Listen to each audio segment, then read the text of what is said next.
सकल मांगल्ये शिवे सर्वार्थ साधिके शरण्ये त्र्यंबके गौरी नारायणी नमोस्तते नारायणी नमोस्तते। या देवी सर्वभूतेषु मात्र रूपेण संस्थिता नमस्तस्यै नमस्तस्यै नमस्तस्यै नमो नमः। आदिशक्ति मां भगवती के चरणारविंद में नमन करते हुए उनकी दी हुई वाणी, उनकी दी हुई बुद्धि और उन्हीं के दिए हुए विवेक से आज के विषय पर अपने विचार प्रस्तुत करने से पूर्व नारायण रूप संगत को मेरा प्रणाम, सभी को सादर नमन। आप सभी को ओम ब्रह्म सत्यम। देवियों सज्जनों, कोई हमसे ये पूछे कि हम सुख चाहते हैं या दुख, तो हम सभी का जवाब होगा सुख। आखिर दुख कौन चाहेगा? हम अपने जीवन में जितने भी कर्म करते हैं, हमारी जो भी कार्यशैली है, उस सारे की सारी कार्यशैली, हमारे सारे के सारे कर्म सुखों को पाने की दिशा में है, या यूं कहीं सुखों की प्राप्ति के प्रयास में है। जब से हमने होश संभाला है तब से आज तक वस्तुतः हमने एक ही काम किया है, और वो काम है दुखों से निवृत्ति का प्रयास और सुखों की प्राप्ति का प्रयास। हमारी जितनी भी आयु हो गई, हमने यही काम किया। जीवन में बचे हुए जो भी समय है, भविष्य की हमारी योजना भी यही है कि दुखों से निवृत्ति और सुखों की प्राप्त का प्रयास किया जाएगा। लेकिन आज हमारी जितनी भी आयु हो गई है, कोई हमसे ये पूछे कि आज हमारे जीवन में कोई दुख तो नहीं, क्या जीवन में समस्त दुख समाप्त हो गए या समस्त दुखों से निवृत्ति मिल गई, तो हम सभी का जवाब होगा नहीं। आखिर क्यों? जिन दुखों से निवृत्ति पाने के लिए हमने अब तक का जीवन लगा दिया, या यूं कहें जीवन खपा दिया, उन दुखों से निवृत्ति मिल क्यों नहीं पाई? सुख मिले या न मिले अलग बात है, कितने सुख मिले, परंतु क्या दुख समाप्त हो गए? यही मूल प्रश्न है। और आज दास का यही विचार, यही विषय है कि सुख और दुख, आखिर सुख और दुख का स्वरूप क्या है? हमारे हिसाब से कोई हमसे पूछे कि सुख और दुख का स्वरूप क्या है, तो सुख और दुख में बड़ी ही बारीक लाइन है। हमारे हिसाब से हमने जो चाहा, अगर वो मिल गया तो हम सुखी, वो नहीं मिला तो हम दुखी। देखिए, अपने जीवन को जीने का, अपने जीवन को देखने का, अपनी जीवन शैली और कार्यशैली को करने का एक हमारा नजरिया है, एक हमारा दृष्टिकोण है, एक हमारी कसौटी है, और हमारे इस जीवन को देखने की एक सत्पुरुषों का नजरिया है, सत्पुरुषों की कसौटी है, एक उनका अपना अलग दृष्टिकोण है। हम अपना जीवन अपने हिसाब से जीते हैं, सुख और दुख की सुख की तलाश करते हैं, परंतु सत्पुरुष इस मानव जीवन के बारे में, सुख या दुख के बारे में क्या कहते हैं, ये बहुत ही विरोधाभास है और ये एक अंतर है। हमसे पूछा जाए तो हमारा सुख कहाँ है? कभी हमें लगता है हमारी शिक्षा अच्छी हो जाए तो हम सुखी हैं, हमें अच्छा स्वास्थ्य मिल जाए तो हम सुखी हैं, हमें अच्छा रोजगार मिल जाए, हमारा व्यापार, हमारी नौकरी मिल जाए तब हमें सुख मिल जाएगा। फिर लगता है अच्छा परिवार मिल जाए, परिवार सेटल हो जाए, मकान बन जाए, दुकान बन जाए, भवन बन जाए, तब हम सुखी हो जाएंगे, और पूरा जीवन हम लगा देते हैं, लेकिन हमारे दुखों से निवृत्ति नहीं मिल पाती, दुखों से हमें मुक्ति नहीं मिल पाती। तो आखिर दुनिया में, संसार में सच्चा सुख है क्या? दुनिया में, संसार में सुख का आधार क्या है? वो ऐसा कौन सा सुख है जो कभी दुख में परिवर्तित ना हो? एक बार अगर मिल जाए तो जीवन का सारा सुख हमें मिल जाए, यही मूल प्रश्न है। आइए इसका जवाब खोजते हैं सत्पुरुषों के मार्गदर्शन के आधार पर, कि सत्पुरुष आखिर क्या कहते हैं, पूज्य गुरुदेव क्या कहते हैं कि दुनिया में सच्चा सुख क्या है। हमसे पूछा जाए सच्चा सुख यही है, हमने जो चाहा वो हमें मिल जाए तो हम सुखी है। पूज्य गुरुदेव क्या कहते हैं कि दुनिया में सच्चा सुख क्या है? दुनिया में सच्चा सुख है ईश्वर की प्राप्ति। ये सत्पुरुष का नजरिया है, सत्पुरुष की कसौटी है। अब हम देखें, हमने जो अपने सुखों की लिस्ट बनाई है कि हमें ये मिल जाए तो सुखी, ये मिल जाए तो सुखी, ये मिल जाए तो सुखी, उसमें कहीं ईश्वर का स्थान है क्या? ईश्वर की प्राप्ति हमने कभी अपनी लिस्ट में रखा है? रखा है तो कौन से स्थान पर रखा है, या रखा ही नहीं है? ईश्वर की प्राप्ति हमें करनी ही नहीं है तो हमें सुख कहां से मिलेगा? सत्पुरुष तो कह रहे हैं कि जीवन में, संसार में सच्चा सुख है ईश्वर की प्राप्ति। नानक बाबा इस संसार के बारे में, संसारिक लोगों के बारे में, सुख और दुख के बारे में बड़ा ही स्पष्ट एक लाइन में निर्णय देते हुए कहते हैं कि नानक दुखिया सब संसारा। आखिर कौन सा वो दुख है जो नानक बाबा ने देखा, उसको बयां किया, और दूसरी लाइन में ये भी बताया कि सुख है और सुख कहाँ है। और वास्तव में हम देखें, अपने अंदर झांक करके देखें तो कहीं ना कहीं में एक अज्ञात भय सताता रहता है। अरे ये मिलेगा नहीं मिलेगा, मिल गया तो रहेगा नहीं रहेगा, मेरे ये काम बनेगा या नहीं बनेगा, बन गया तो बिगड़ तो नहीं जाएगा। कारण क्या है? हम जो सुख ढूंढ रहे हैं वो संसार में ढूंढ रहे हैं, संसारिक वस्तुओं में ढूंढ रहे हैं, संसारिक पदार्थों में ढूंढ रहे हैं। पर सत्पुरुष क्या कह रहे हैं कि जीवन में सच्चा सुख ईश्वर की प्राप्ति है। नानक बाबा कहते हैं कि नानक दुखिया सब संसारा और सुखिया केवल नाम आधार। बस वही सुखी है जो ईश्वर के नाम को जप रहा है, सिमरन कर रहा है, भजन कर रहा है, प्रभु के नाम को जप रहा है। ये तो सिमरन हम भी कर रहे हैं, भजन हम भी कर रहे हैं, पूजा पाठ हम भी कर रहे हैं, धार्मिक अनुष्ठान हम भी कर रहे हैं, तीर्थों पर हम भी जा रहे हैं, विभिन्न प्रकार के जो पर्व हैं, त्योहार, उन्हें भी हम मना रहे हैं। हमें लगता है कि हम भी ईश्वर भक्ति कर रहे हैं, पर आखिर हम दुखी क्यों हैं? हमारे मन से दुख क्यों नहीं समाप्त होता? उसका कारण यही है कि हमारी जो भी साधना है, जो भी आराधना है, जो भी पूजा है, उसका उद्देश्य ईश्वर प्राप्ति नहीं, परम ईश्वर से प्राप्ति है। हमारे जितने भी ईश्वर भक्ति के नाम पर जो भी कर्म है, उसमें हमारा जो मूल उद्देश्य है वो ईश्वर से प्राप्ति है। हम जब भी ईश्वर के समक्ष गए हैं, जब भी पूजा में, आराधना में, वंदना में, तीर्थों पे गए हैं, हमने सदैव ईश्वर से संसारिक वस्तुओं को मांगा है, संसारिक पदार्थों को मांगा है, संसारिक भोगों को मांगा है। इसीलिए हम दुखी हैं, क्योंकि वो संसारिक वस्तु, संसारिक पदार्थ या संसारिक भोग सदैव रहने वाले नहीं है। इसलिए नानक बाबा कहते हैं कि सुखिया केवल नाम आधार।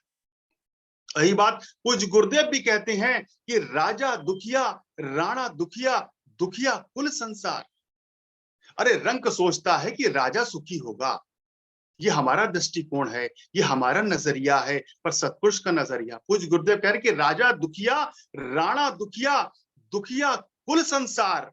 अब सुखी कौन है? वो कहते हैं मंगत सुखिया सो भया जिन शोभा पाई करता। बस वही सुखी है जिसने ईश्वर की शोभा को पाया है, जो ईश्वर का नाम भज रहा है, ईश्वर का भजन कर रहा है, ईश्वर का सिमरन कर रहा है, जिसने अपने जीवन का लक्ष्य, जिसने अपने जीवन का उद्देश्य ईश्वर प्राप्ति बनाया है। संसार में वही सुखी है, बाकी सभी दुखी है। यहाँ तो कोई तन दुखी, कोई मन दुखी,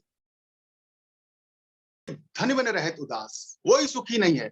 हम में से कोई भी अपने दिल पर हाथ रखे ये नहीं कह सकता कि मुझे जीवन में कोई दुख नहीं है।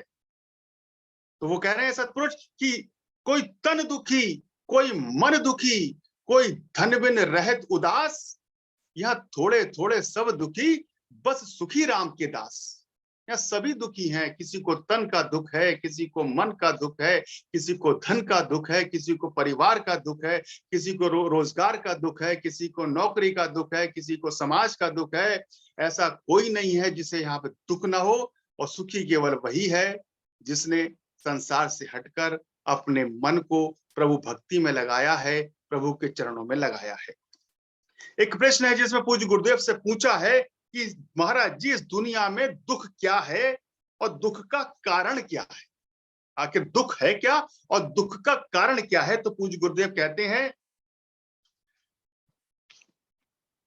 कि लालजी मन करके जिस वस्तु की यह मन इच्छा करता है एवं उसमें सुख प्राप्त करने की कोशिश करता है, कल्पना बना लेता है, तथा जब वो पूर्ण नहीं होती तो दुख का जन्म होता है। कोई वस्तु को पाने की इच्छा मन में जागृत हुई और उससे सुख प्राप्त करने की मन में कल्पना आ गई कि मुझे अगर ये चीज मिल जाएगी तो मुझे इससे सुख मिलेगा। और जब वो पूर्ण नहीं होती है, जब वो चीज नहीं मिलती, जब उसकी इच्छा वो पूर्ण नहीं होती है, तब दुख का जन्म होता है। अर्थात मन की चाह की अपूर्ण हालत का नाम ही दुख है। वैसे दुख का अपना असली कोई स्वरूप नहीं है, मन की कल्पना करके ही दुख है और मन की कल्पना करके ही सुख है। अर्थात मन में कोई कल्पना उठी कि मुझे ये मिलना चाहिए, मुझे इस वस्तु की आवश्यकता है, या मुझे ये भोजन मिलना चाहिए, मुझे ये वस्त्र मिलने चाहिए, या मुझे इन जगहों पर घूमने जाना चाहिए। मन में कल्पना बनी, एक विचार आया, उसको पाने के लिए प्रयास किया, क्योंकि उसमें हमें सुख नजर आ रहा है कि अगर मैं घूमने जाऊंगा तो मुझे ये सुख मिलेगा, इन वस्त्रों को पहनूंगा तो मैं ऐसा लगूंगा, मेरा आउटफिट ऐसा होगा, मुझे सुख मिलेगा, या ये जिस वस्तु को खाने की मन में इच्छा जागृत हो उसको खाने के बाद मुझे सुख मिलेगा। और जब वो चीज नहीं मिलती तब दुख का जन्म होता है। गुरुदेव कह रहे हैं मन की कल्पना करके ही दुख है और मन की कल्पना करके ही सुख है। महाराज जी, दुख का कारण क्या है? आखिर दुख क्यों होता है संसार में? गुरुदेव कह रहे हैं शरीर और शरीर से संबंधित पदार्थों में ममता ही दुख का मूल कारण है। हमारा जो शरीर है और शरीर से संबंधित जो हमारा संसार है, शरीर से संबंधित जो पदार्थ, उससे जो हमारी ममता है, उससे जो हमारा लगाव है, उसमें जो हमारा मोह है, वही दुख का मूल कारण है। गुरुदेव ने यह बताया कि दुख क्या है और दुख दुनिया में दुख क्या है और दुख का कारण क्या है। देखिए, सत्पुरुष एक ही और इशारा करते हैं, सारे सत्पुरुष एक ही बात कह रहे हैं कि सुख संसार में नहीं है, संसारिक वस्तुओं में नहीं है, संसारिक पदार्थों में नहीं है, संसारिक भोगों में नहीं है। यह हर एक को लगता है कि मैं दुखी हूं, दूसरा सुखी है, दूसरे को लगता है तीसरा सुखी है, तीसरे को लगता है चौथा सुखी है। तो संसार की हमारी इस हालत को बयां करते हुए पूज्यपाद गोस्वामी तुलसीदास जी कितनी सुंदर बात कहते हैं। वो कहते हैं कि धनहीन कहे धनवान सुखी, और धनवान कहे सुख राजा को भारी, राजा कहे महाराज सुखी, महाराज कहे सुख इंद्र को भारी, इंद्र कहे चतुरानन सुखी, चतुरानन कहे सुख विष्णु को भारी, और तुलसीदास विचार करें हरि भक्ति बिना सब लोग दुखारी, हरि भक्ति बिना सब लोग दुखारी। अर्थात धनहीन कहे धनवान सुखी, जो निर्धन है, जिसके पास धन नहीं है, वो कहता मैं दुखी हूं, जिसके पास धन है वो सुखी हो। एक साधारण सा निर्णय, कि धनहीन को लगता है जो निर्धन है कि धनवान सुखी होगा, लेकिन धनवान कहे सुख राजा को भारी। धनवान कहता है मेरे पास थोड़ा सा धन है, अपनी जरूरतें पूरी नहीं होती, आप मेरे सुख को देखते हैं, कितना खर्चा है, कितनी महंगाई बढ़ती जा रही है, बच्चों की फीस देनी है, मकान की ईएमआई देनी है, कितनी महंगाई बढ़ती जा रही है, अपने खर्चे पूरे नहीं होते, आप मेरा सुख दे रहे हैं। सुख, धनवान कहे सुख राजा को भारी, सुख देखना है तो राजा का सुख देखिए। राजा है, उसके पास सेना है, प्रजा है, उसके पास माल खजाना है, वो सुखी है। और राजा कहे महाराज सुखी, राजा कहता है मेरे पास छोटा सा राज्य है, हमेशा चिंता सताए रहती है, डर सताए रहता है, कोई बड़ा राजा मेरे राज्य पे आक्रमण ना कर दे, और हमेशा ही मैं भय में जीता हूं। सुख देखना है तो चक्रवर्ती राजा का देखिए, जिसके पास कितना बड़ा राज्य है, कितने राजा उसके अधीन है, कितनी बड़ी उसकी सेना है, कितनी बड़ी उसकी प्रजा है, कितना उसका माल खजाना है। तो राजा कहे महाराज सुखी, महाराज कहे सुख इंद्र को भारी। महाराज कह रहे हैं मेरा क्या सुख देख रहे हैं आप, मैं कहाँ सुखी हूँ, मुझको भी 24 घंटे चिंता सताए रहती है, कब कोई मेरे ऊपर आक्रमण ना कर दे, कब कोई मेरा वध ना कर दे, सारे प्रजा की चिंता करनी है, अपने राज्य की चिंता करनी है। सुख देखना है तो इंद्र का देखिए। महाराज कहे सुख इंद्र को भारी, तो महाराज कहते हैं इंद्र का सुख देखिए, स्वर्ग का आधिपत्य उनके पास है, ऐरावत हाथी है, सुंदर सुंदर अप्सराएं उनके राज्य में है। तो महाराज कहे सुख इंद्र को भारी, इंद्र कहे चतुरानन सुखी। इंद्र कहते हैं मैं कहाँ सुखी, हमेशा मुझे चिंता सताए रहती है, कौन मेरे सिंहासन पे कब्जा ना कर ले। सुख देखना है चतुरानन, ब्रह्मा का सुख देखिए, और चतुरानन कहे सुख विष्णु को भारी। ब्रह्मा जी कहते हैं मैं कहाँ सुखी हूँ, सृष्टि का निर्माण करना है, कितना काम है, सुख देखना है तो भगवान विष्णु का देखिए। तो चतुरानन कहे सुख विष्णु को भारी। और तुलसीदास विचार करे, अल्टीमेटली एक सत्पुरुष का निर्णय, एक सत्पुरुष का दृष्टिकोण, एक सत्पुरुष की कसौटी, कि तुलसीदास विचार करें हरि भक्ति बिना सब लोग दुखारी, हरि भक्ति बिना सब लोग दुखारी। तुलसीदास जी कहते हैं जिसके पास हरि की भक्ति नहीं है, हरि का भजन नहीं है, सिमरन नहीं है, जीवन में किसी प्रकार का कोई पुण्य नहीं है, वो दुखी है। बाकी वो ही दुखी, वो तुलसीदास विचार करे, हरि भक्ति बिना सब लोग दुखारी। जिसके पास ईश्वर की भक्ति नहीं है वो दुखी है, और जिसके पास ईश्वर की भक्ति है वो सुखी है। तो देखिए, सत्पुरुष का निर्णय है, एक संसार का निर्णय है। अब हमको लगता है संसार में जिसके पास पैसा है, माल खजाना है, वो सुखी है, वो धनवान है। लेकिन सत्पुरुष क्या कहते हैं, संत कबीर क्या कहते हैं? कबीर जी कहते हैं कि कबीरा सब जग निर्धना और धनवंता नहीं कोय, धनवंता सोई मानिए जापे राम नाम धन। संसार का बड़े से बड़ा माला माल भी सत्पुरुष की दृष्टि में कंगाल है, अगर उसके जीवन में सिमरन नहीं है, भजन नहीं है, ईश्वर की भक्ति नहीं है। तभी संत कबीर कहते हैं कि कबीरा सब जग निर्धना और धनवंता नहीं कोय, और धनवंता सोई मानिए जापे राम नाम धन हो। जिस पे राम नाम का धन है, जिस पे ईश्वर की भक्ति है, ईश्वर का भजन है, वही संसार में धनवान है, वही संसार में सुखी है, वही संसार का सबसे बड़ा मालामाल है। और इसका सबसे बड़ा उदाहरण द ग्रेट अलेक्जेंडर अर्थात सिकंदर का है, जिसने पूरी दुनिया को जीता। पूरी दुनिया को जीतने के बाद जब सिकंदर का अंतिम समय आया, जब उसे अपने किए का बोध हुआ कि मैंने ये क्या किया, तब उसने अपने शागिर्दों को हदायत दी कि जब मेरा इंतकाल हो जाए, मेरा जनाजा निकाला जाए, तो दोनों हाथ जनाजे से बाहर कर दिए जाएं, ताकि पूरी दुनिया वाले ये देखें कि पूरी दुनिया को जीतने वाला सिकंदर आज जब इस दुनिया को छोड़कर जा रहा है, तो वो मालामाल नहीं, कंगाल होकर जा रहा है। उसके दोनों हाथ खाली हैं, वो फूटी कौड़ी भी लेकर नहीं जा रहा है। इस बात से कुछ सीख ले लें, संसार की दौलत के पीछे, संसारिक पदार्थों के पीछे, संसारिक भोगों के पीछे न दौड़ें, क्योंकि संसार की ये दौलत, संसार की ये भोग, संसार के ये सुख काम नहीं आएंगे। साथ तो बस प्रभु का नाम जाएगा, प्रभु का सुमरन जाएगा, हमारे कर्म जाएंगे, वो साथ जाएंगे। तो इसलिए संत कबीर कहते हैं कबीरा सब जग निर्धना, धनवंता नहीं कोय, और धनवंता सोई मानिए जापे राम नाम धन होए। तभी तो एक राजघराने की पुत्र वधु मीरा जी, जिनके पास संसारिक सुख, संसारिक वस्तु, संसारिक ऐश्वर्य की कोई कमी नहीं, इन सबको छोड़कर आखिर मीरा जी ने ऐसा क्या पा लिया जिसको पाकर वो फूली नहीं समा रही हैं, बावरी हो गई हैं, गली गली गा रही हैं, और एक ही बात कह रही हैं कि पायो जी मैंने राम रतन धन पायो, और जन्म जन्म की पूंजी पाई, जग में सभी खुबायो। वो कह रहा है मैंने राम नाम रूपी रतन पा लिया है, अब संसार के किसी रतन, किसी दौलत की जरूरत नहीं है। और जन्म जन्म की पूंजी पाई, मैंने जन्म जन्म की पूंजी को पा लिया है, संसार को बिसरा दिया है, संसार को भुला दिया है।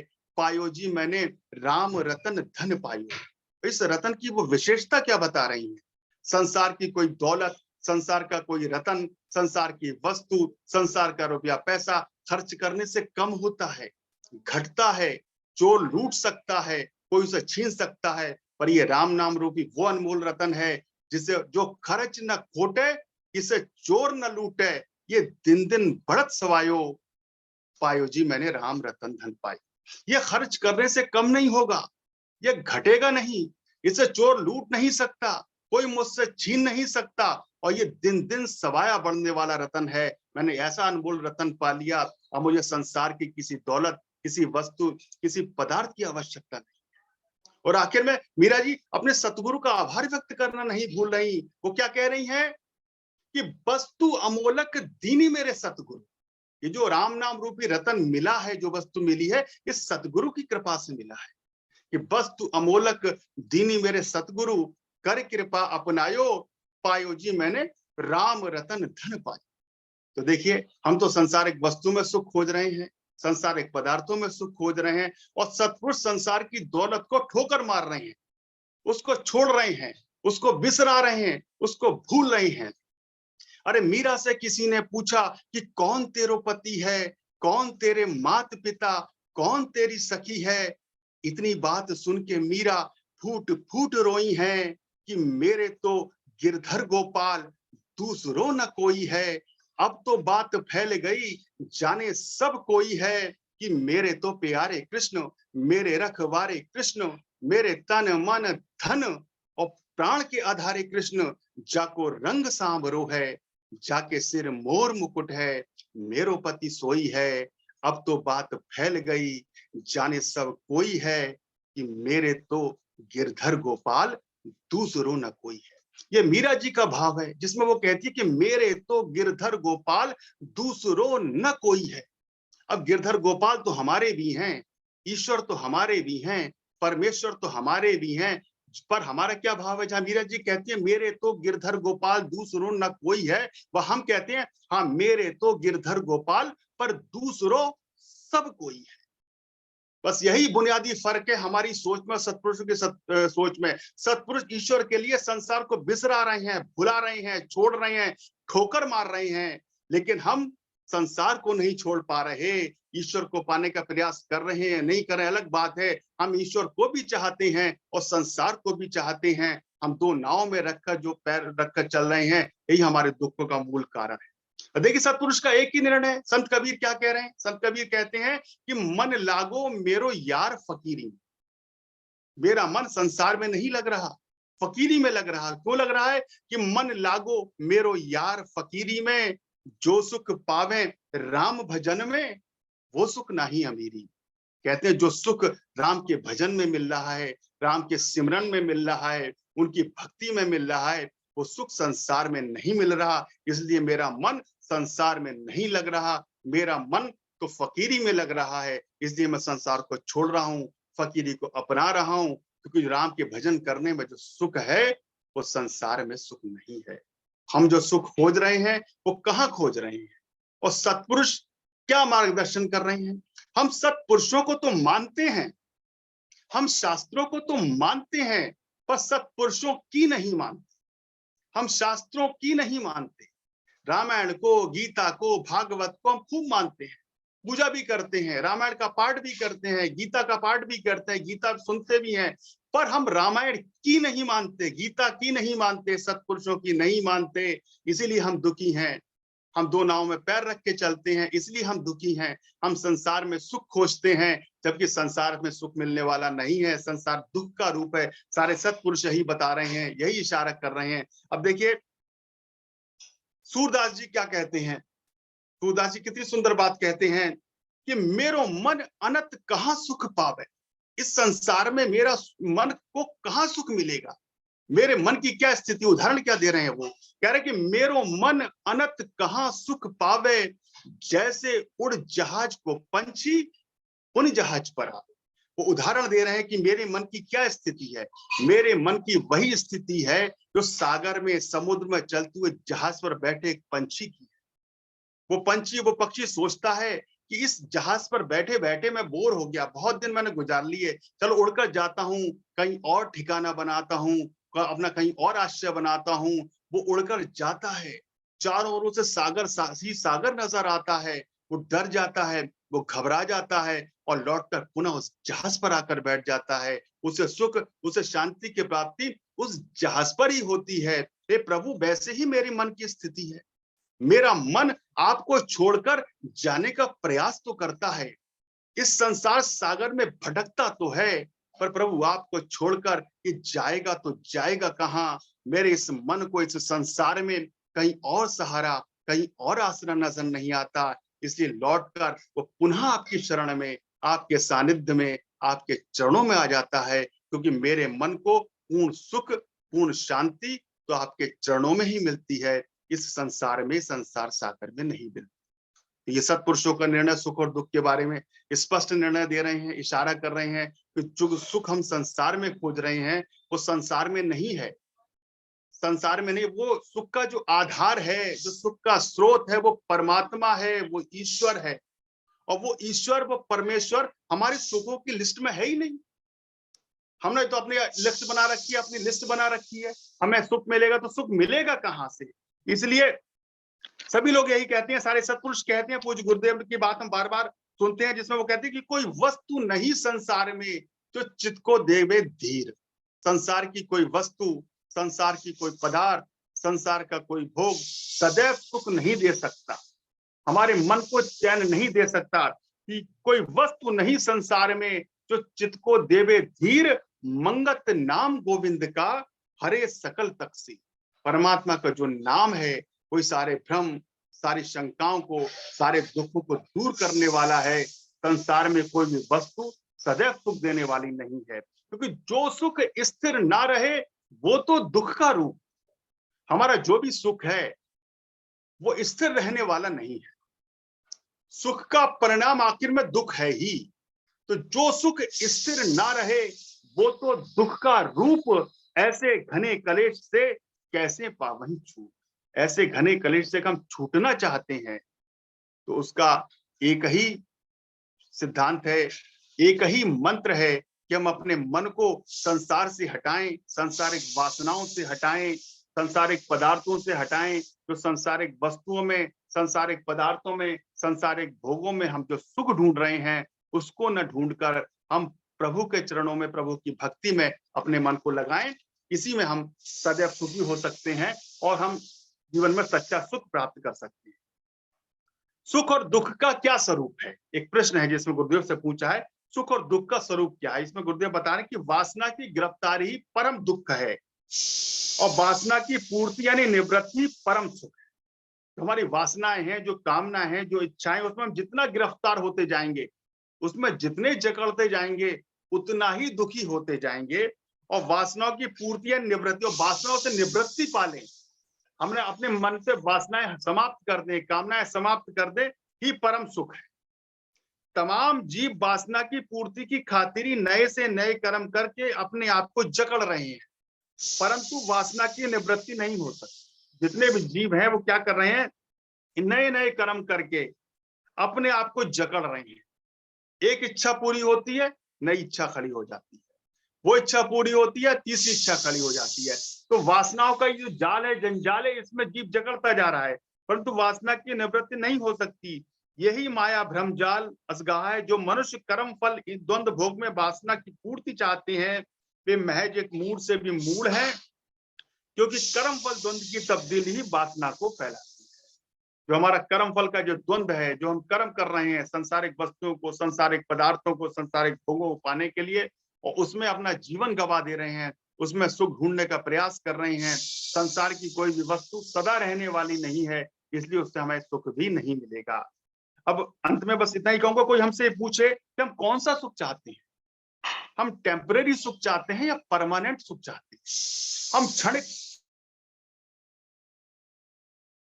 सदा रहने वाला सुख चाहते हैं, तो हम सभी जवाब होगा कि हम सदा रहने वाला सुख चाहते हैं। तो सदा रहने वाला सुख प्रेमियों सदा रहने वाले से ही तो मिलेगा। सदा रहने वाला सुख इस संसार से कहां मिलेगा। तो सदा रहने